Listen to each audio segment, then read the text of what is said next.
Hey folks, it's Ardwulf. Welcome. Tonight we're going to give you an unboxing of a brand new product from our good friends at Thin Red Line Games, who were kind enough to send me a copy of their new fourth version of 1985 Under an Iron Sky. This is the first volume in the Under an Iron, or 1985 sequence. And they have substantially redone it for this new edition. I suspect that we might be seeing reprints of the other two as well before too much longer. But in the meantime, we're going to open this guy up. So it's in a huge, huge box that's about 11 by 15 by about 3.5. So it is a pretty huge box. And as you can see, mine took a ding on the way over here, but I don't care. It's fine. So looks like we got a whole corner blown out here, actually. I don't care. It's fine. So let's open her up and see what we get. I'm guessing it'll be quite a bit. All right, so we have a deck of cards. These are event cards. Let's open the... Wow, these things are... Wow. Okay. Nobody's getting into this by mistake. Some serious cards here. Serious shrink wrap. All right. Are these all just events? It looks like they are. Yeah, it looks like there's a bunch of Warsaw Pact events and a bunch of NATO events, and the backs are a little different. Cards feel kind of matte, which I don't know how well that'll hold up, but there isn't an obvious problem. We have a 20-sided die. Looks like that's the only die that we have. It is a standard 20-sided die. We get a bunch of booklets. Oh, we got a second 20-sided die. They're not bad D20s either. Although it would have been cool if one had been green and the other one had been red. I'm just saying. Let's bust out one of the maps and take a look at what it looks like.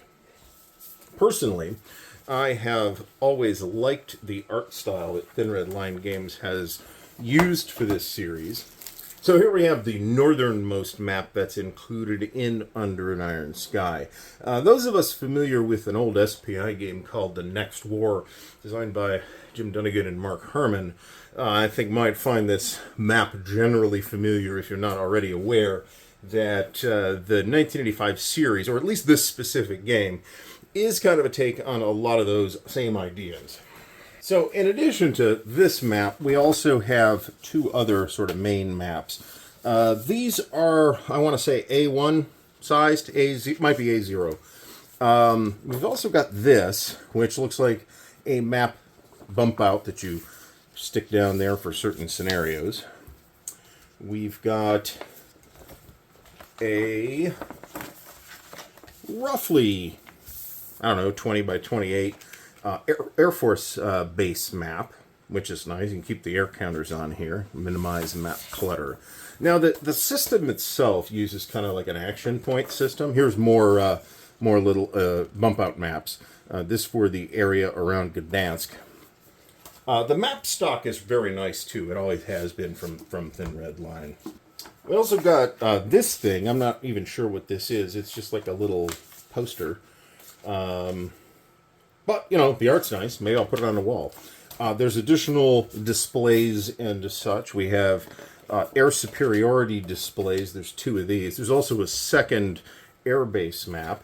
We got another map, which I believe to be the lines of communication map, which is something that I believe was introduced in Deadly Northern Lights. I might be wrong about that, though. Basically, if you're moving stuff, off map, you will use this lines of communication map to figure out how that works. And then there's a turn record track and other things on here, too. So we've got, as Thin Red Line likes to do, we've got the player aids, but instead of just cards, they are booklets. I'm not sure, my previous copy of Under an Iron Sky has not seen very much wear and the most minuscule amount of play. So I'm not positive how well these will wear, but I don't know that I'm terribly concerned about it either. So this is FM 01004 Strategy and Operations. This presents a possible mobilization plan for the Warsaw Pact and the possible NATO countermove. So this looks like basically an additional scenario. Is kind of what I'm getting, or is this an update of some kind? You do use the event cards for this, however. You've seen these already. There are two big booklets. There's the rules and the scenarios and designer's notes.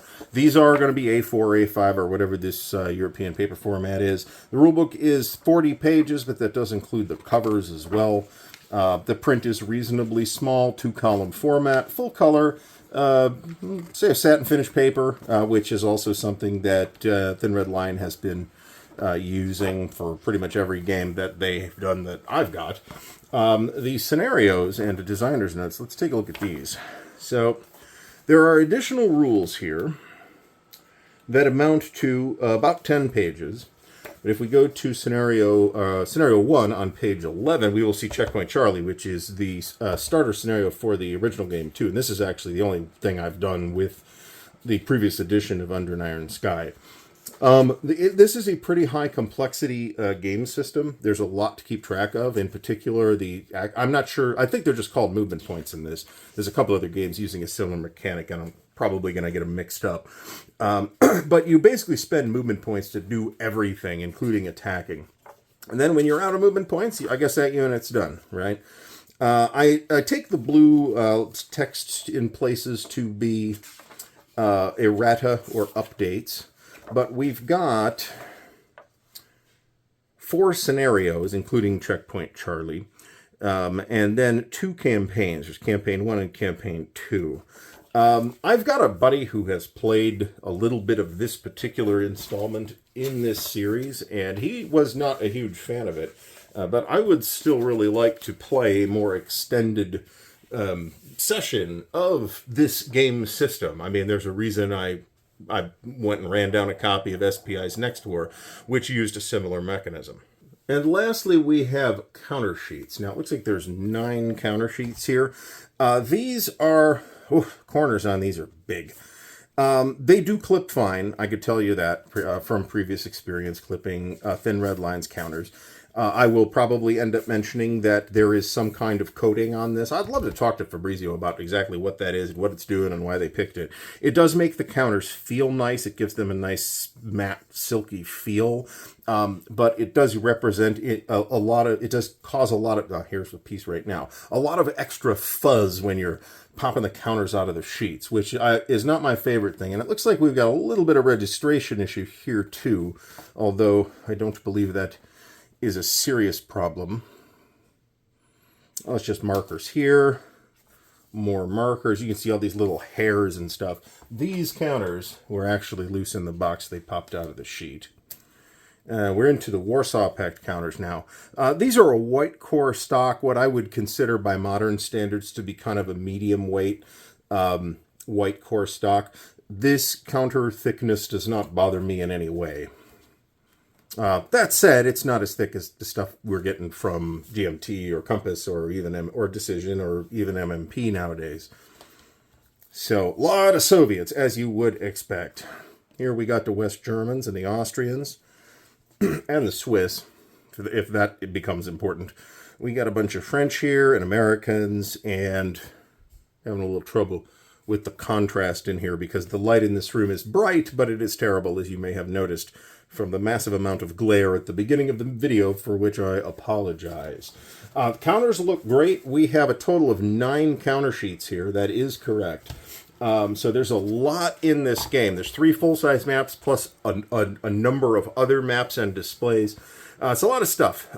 Unfortunately, if you would like a copy, at this point, you are probably going to need to resort to the secondary market. But I would recommend that you keep a close eye on the socials of Thin Red Line Games, because they usually keep a few copies behind for emergencies, and they will eventually end up selling them.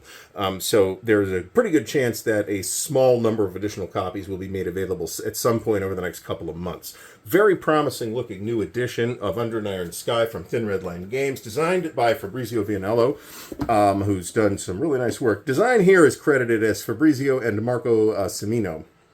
Development by Fabrizio and Anthony Morfett, and graphic design by Fabrizio as well. It's a sharp looking game, and like I said, some people don't like the maps. They are a bit dark, But I really like them. I think they are evocative and clean, and I like the way they feel. Unfortunately, I'm going to put plexi on top of them anyway, but, you know, they will at least still look nice. Once again, I apologize for the glare, but this has been a quick look at the 4th Echelon, or 4th edition, of 1985 Under an Iron Sky from Thin Red Line Games. Just released and just arrived a couple of days ago.